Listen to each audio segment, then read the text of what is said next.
Pergunta do jornalista Silvio Costa, 0 hora, Porto Alegre.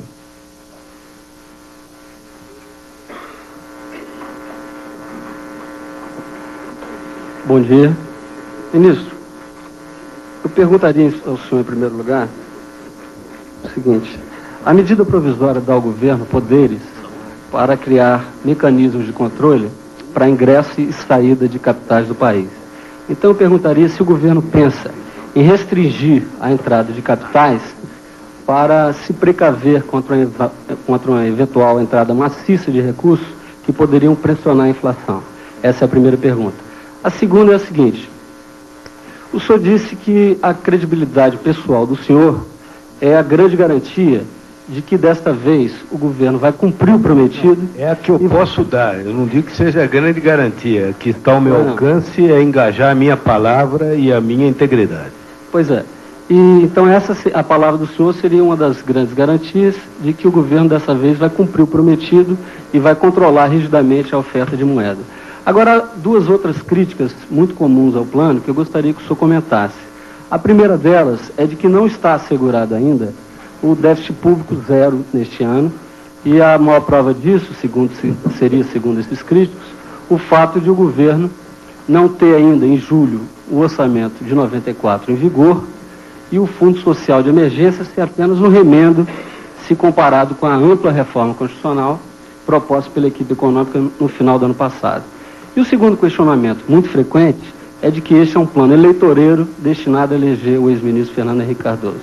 São essas as duas perguntas. Bem, na verdade, precisaria fazer uma conferência, porque antes de passar a palavra ao Gustavo, eu vou procurar responder brevemente. Quanto à questão do orçamento, do equilíbrio zero, nenhum orçamento, pode-se dizer, em país nenhum do mundo, está equilibrado apenas porque o parlamento o aprovou. Evidentemente, teria sido melhor se nós tivéssemos a aprovação, mas o fato dele não ter sido aprovado não é, de forma nenhuma, um indício de que nós não vamos atingir o equilíbrio. Ao contrário, embora não tenha sido esse o nosso desejo, no momento, pela lei, nós só podemos liberar 1/12 por mês, e nós estamos liberando, em geral, menos de 30% de 1/12 por mês. Portanto, de forma nenhuma a situação atual é um indício de que esteja em perigo o equilíbrio do orçamento. O orçamento de um país, como o orçamento de uma família, é uma luta que se conquista dia a dia. Até o fim do ano haverá pressões, haverá dificuldades, haverá coisas imprevistas.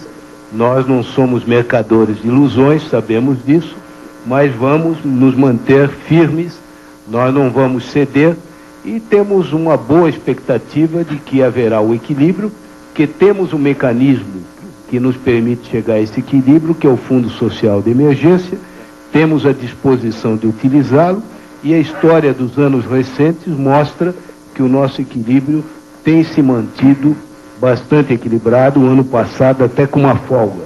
Portanto, não vemos nenhuma razão para que este ano não ocorra isso.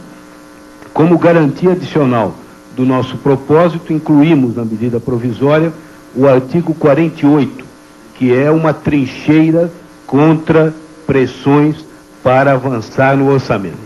Portanto, o artigo 48, que é um artigo bastante claro, que nos permite resistir no período pré-eleitoral, que é o período em que há normalmente mais pressões. Que eu saiba, não se fez isso no Brasil em governos passados.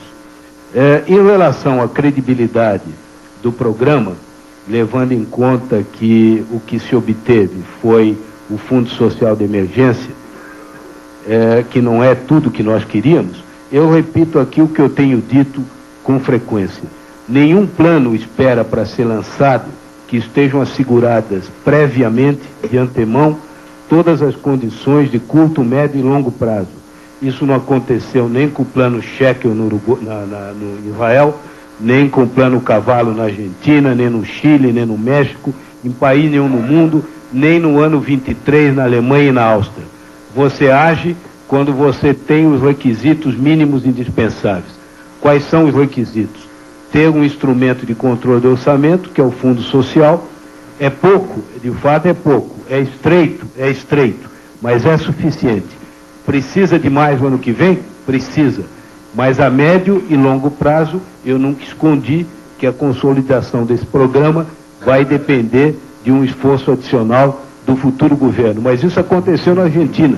No primeiro ano do Plano Cavalo, o equilíbrio do orçamento só foi logrado graças à venda das estatais. Se dizia que quando se vendesse a última estatal, voltava o déficit. Não voltou. Por quê? Porque a credibilidade do plano permitiu ao governo ter força para fazer o que no começo não era possível. Então eu digo, a minha convicção é a seguinte, ao contrário do que todo mundo diz, não é a revisão constitucional que assegura o êxito do plano, é o êxito do plano que vai assegurar a revisão constitucional no futuro. Passo a palavra ao diretor do Banco Central para responder sobre ingressos capitais. Pois não, ministro. A pergunta faz menção a possíveis restrições às entradas de capital estrangeiro. É preciso esclarecer que a possibilidade de imposição de restrições mediante taxação já... Outros momentos da entrevista da equipe econômica e também do pronunciamento feito agora há pouco pelo presidente Itamar Franco, em Brasília, você vai ver daqui a pouquinho no Jornal da Cultura 60 Minutos. Ele começa ao meio-dia. Até já.